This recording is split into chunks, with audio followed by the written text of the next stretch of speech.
Hello and welcome to Non-Stop Wrestling Chat. My name is Barry and this is your Wednesday Night War review.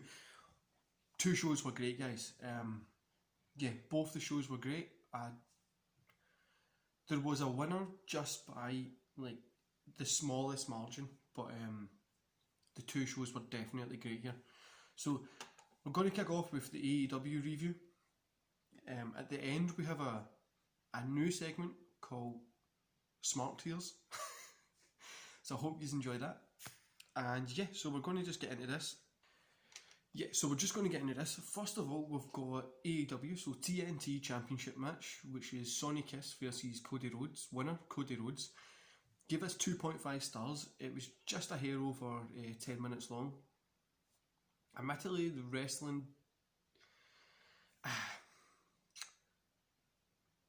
the wrestling didn't really match the hype of the match. But the match was kind of more storytelling focused because of the Tully watching in the crowd and stuff like that. I feel that Kiss kind of struggled to get your stuff in, to kind of get everything that you do in, and focus more on the storytelling. It was a middle of the road, but a really good opener. Opener for the show was really good. 2.5 stars here, guys. So next we moved on to FTR versus Lucha Bros. FTR picked up the win. These guys are good guys. Yet again, Dak surprised me here with just how good he is. It was a really fun show and a really fun match, 3 stars. It was just under 14 minutes, 13:48. 3 stars, guys. There's nothing else I can say here. It was a good match.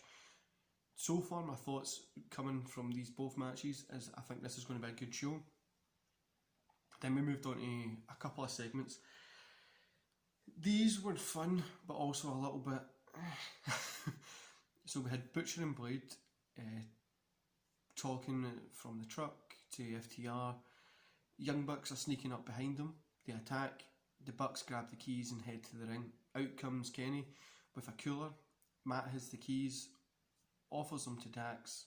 Omega in the ring. He offers a couple of beers. The beer was Miller Lite. Let's not talk about how bad that beer is. He hands a few to Dax and Cash. They cheers with FTR. They cheers, then FTR pulls the beers on Kenny's head. Kenny's not happy about this. He's about to attack, but the Young Bucks hold him back and kind of calm them down. And FTR's kind of all smiles after it. So comes then one of the best segments I've seen in a long time in wrestling. This is controversial because I know a lot of people don't like this, but I thought it was great. So Jericho is here with his hair blown out. That's what I've wrote. I don't know why I've wrote that. But yeah, Jericho's here. Haga, Santino and Ortiz are with him. Haga has a jug of orange juice. Jericho doesn't look happy here. He brings up last week's win over Orange Cassidy. He says he had one of the best matches in AEW history, which is kind of true. Not only did he win the match, he won the ratings war as well. Just like he does every single week, he wants to show and explain how ratings work. It's great to have the overall win in viewers, but the most important thing is the 18 to 49 demographic. And he has never ever been beaten in that demo. He's the king of the ratings, the champion of the demo. He's a demo god. Orange Cassidy comes out, he holds his hand up, he does this, and a ton of orange just falls down on everybody in the ring. Jericho asks for a towel, says his jacket costs $7,000. The towel's got Orange Cassidy on it. It was a fun segment. It was fun to see the ratings, and it's fun to see the marks online go off their head about somebody talking about ratings, which we'll get into at the end of the show. So next we had Jurassic Express versus the Elite. The Elite picked up the win. This was just over 15 minutes, and I gave it a 3.5 stars. It was a really fun match. Omega got the highlight reel, and rightfully so. His frustrations from getting beer poured on him kind of came out as well. He kind of seemed really pissed here as well. But 3.5 stars. It was a really great match. Jurassic Express versus the Elite. So after this we had a segment. It was Omega is mad. He attacks Stunt. Out come the Young Bucks to calm him down. They tell him the match is over. They won. Omega is calm. He said he's done. Nick tries to calm Jurassic Express down. Apologises for Omega. And they kind of just, why did you attack? Lucha was kind of saying, why did you attack and stuff like that. Moxley then cuts a promo next to some barbed wire fences. He's been upset from a great many things, but tonight he gets to defend his championship and get back in the ring and do what he loves. Next we had the Nightmare Sisters with Dustin Rhodes versus Paige and Jenkins. The Nightmare Sisters picked up the win. I didn't even give this a rating. It was under 3 minutes, and it really looks like Brandy kind of needs to work on what she's doing, like the kind of choreograph moves, especially when it's just like a simple right hand. She really needs to work on it. So that one I didn't really enjoy, guys. Then we had a pretty poor segment, but Vicky Guerrero came out. Everybody likes seeing a Guerrero on TV. Vicky Guerrero was there, so I guess it was okay. After the break, in the ring we had Taz kind of telling Moxley's spewing propaganda bullshit, because while he was at home with his little wife, Cage has been here every week. But on a side note here, guys, I'm pretty certain it was only like two weeks that Moxley wasn't on the show. I'm sure it was only like 2 weeks. I don't understand why this was such a big thing, but I get what they're doing. But yeah, anyway, guys, so the AEW World Heavyweight Championship match is next. John Moxley against Brian Cage. I gave this a 3.5 stars, guys. It's a solid match. It's a great show. Moxley and Cage done a lot here. Cage looked great for a big man that can move. Moxley looked good as always. The only thing I don't really like is I'm not sure on the towel being tossed in, because I'm really not sure that I like it, but it really makes sense. See, if you think about it from a manager being outside throwing a towel in, it makes kind of sense for what they're trying to do. I think I could get used to it, but just because I'm not used to seeing it, I wasn't too sure on it, but I liked the match. 3.5 stars. So then Cage is pissed. He grabs the FTW title, hits Moxley in the face with it. He attacks John with a bunch of rights over and over. The lights go out.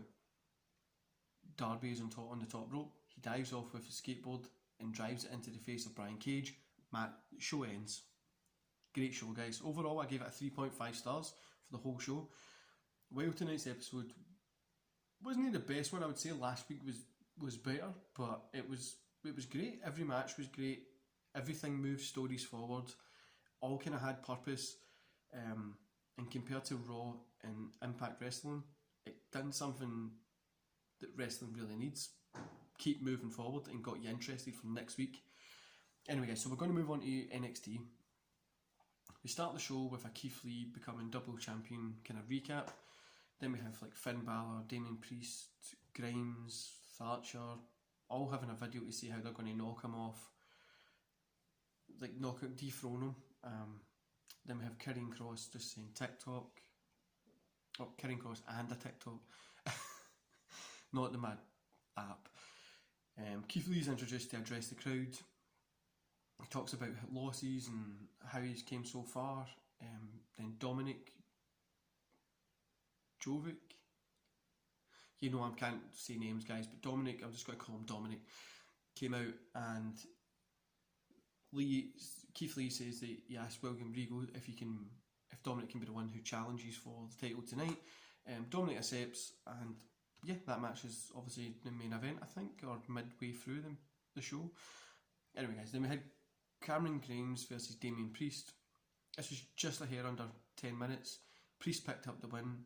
It was a solid match, but the only thing that I didn't like about it was it got interrupted by the commercials.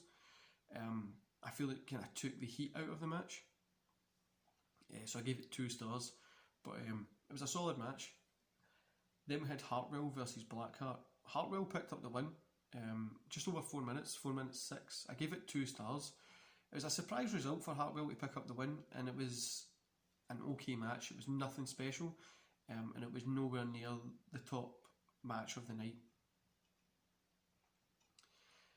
Then we had Tegan Knox is interviewed, and amidst the Isle might be the best in the world right now, she will jump over the obstacles because tonight's her night. She's stronger, faster, thinner. I don't remember her saying thinner. I think I might be right. I don't know. I'll leave that bit out. She wants to be a champion. Anyway, NXT and North American champion are Keith Lee versus Dominic. Keith Lee picks up the win. Guys, this match was great. I gave it a 3.5 stars. It wasn't one of Keith Lee's better matches, but it was a 3.5. It was a great match. Again, it felt like the commercial kind of messed up the flow of the match. I think without the commercial it would have probably been a full 4 stars, but it was a great match. I really liked it. After it, the two embrace each other. The lights dim. Scarlett appears and empties a bag with a broken hourglass onto the apron. She laughs and stares down Lee. Dominic is interviewed about the match. He notes that he saw Scarlett out there. Then he goes on to say that Cross is good, but he's not a Keith Lee. That brings over Cross. The kind of two get in each other's face, start a brawl. Cross lays out Dominic. Then we had Denzel against Timothy. I can pronounce their last names, but I like calling them Denzel and Timothy a little bit more. Yes, we had that match. I'm not even going to give it a rating. Timothy picked up the win. It was too short. It wasn't that great. It was just there. Then next we had match of the night for both shows. This was the best match on NXT and AEW, hands down. That's Io Shirai versus Tegan Knox. A good 23-minute match. It was a great main event. They gave it time, no BS, and delivered a match that felt like a really big deal. Tegan showed a ton of resilience and came incredibly close, but Io was too much for her. I gave this a 4 stars, guys. It was a hair under 5, but I think on a pay-per-view they would have been definitely get a 5-star match. These people worked great together, and this was a great match. Then at the end, Io Shirai celebrating is cut short when Dakota Kai attacks her from behind. I hope it kind of works into like a three competitors in the ring or in a cage or something. They can really do a lot with this, and I really hope they do something with it, because these guys are putting on amazing 4 or 5 star matches every time they're in that ring. But overall, guys, I gave this a 3 stars. I really liked the episode. It wasn't really any filler, and the main event was the match of the night for both shows, but it kind of... I feel the segments on NXT lulled it down, but I get why they were there, and some of the matches were a lull, apart from the last 2. The rest of the show you could have kind of missed. But I would say AEW picked up the win tonight just by the skin of their teeth. So for instance, AEW picked up the win tonight. I was going to say a draw there, but it was by the skin of the teeth that I enjoyed AEW more, and I'm really excited to see next week's show. NXT, I enjoyed it. I'm excited to see the matches, not actually watch the whole show next week. But both shows are great, and again, it literally just proves that being a wrestling fan on a Wednesday night is the best thing out there. The rest of the week, it can be lowy, it can be boring, it feels pieced together too much, but on a Wednesday night, it is definitely the best night to be a wrestling fan. And like I said, guys, we had a new segment called Smart Tiers. So Smart Mark Tiers here, and we're just going to get into it. So I picked two random Twitter comments, and it was the ones that made me chuckle this morning when I first got up. So these ones are about the Chris Jericho mentioning the 18 to 49 demo on AEW, literally a 59 seconds of, or less than 59 seconds of a show, and these people lost their nuts. So the first one says, it's unprofessional and the legacy of Jericho is continuing to be tarnished. I think Jericho going to AEW has literally made him a bigger star than what he's ever been. If you think about it, he was in ECW, he went to WCW, he was in WCW, he went to WWE, he's in WWE, now he's in AEW. He goes everywhere that's hot at the time, and if you really think about it, he really does draw eyes. Possibly could be one of the biggest wrestlers in the history of the game, because where he goes is where people watch and is what the new cool thing is. So the next one, it says, embarrassing and shows how desperate and pathetic AEW is as a company. Can you imagine the heat if Triple H did that? LOL. AEW really is unwatchable garbage. Why the hell are they... See, this is the best thing, see, about marks and smarks that aren't even wise to what's going on in a business. They don't even get it. Like, them commenting, this morning when I got up, AEW Dynamite and Jericho were trending. What the hell are these people moaning about? You're literally buying what they want to do.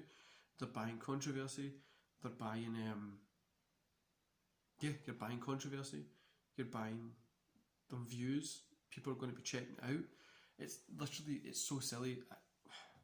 Anyway, guys, these smart tears is what we're going to be calling this one. We're going to try and keep this one up every episode that we do, and try and find some sort of mark that's having a wrestling meltdown. So we're going to do that. Anyway, guys, I hope you enjoyed today's show. Don't forget to like and subscribe, and yeah, follow me on Twitter and Instagram. I post quite a lot on Instagram. I post more on Twitter. Wrestlers that I like, matches that I like. Follow me on there and do some discussions. Tell me what you thought. Who did you think won the Wednesday Night War this week? It was a really close call for me, but I just said AEW was a little bit higher. I'd like to know what you think. And I'll see you here Saturday for... Saturday? Yeah, I'll see you here Saturday for SmackDown review. Anyway, guys, I hope you enjoyed the rest of your day, and I'll see you on Saturday.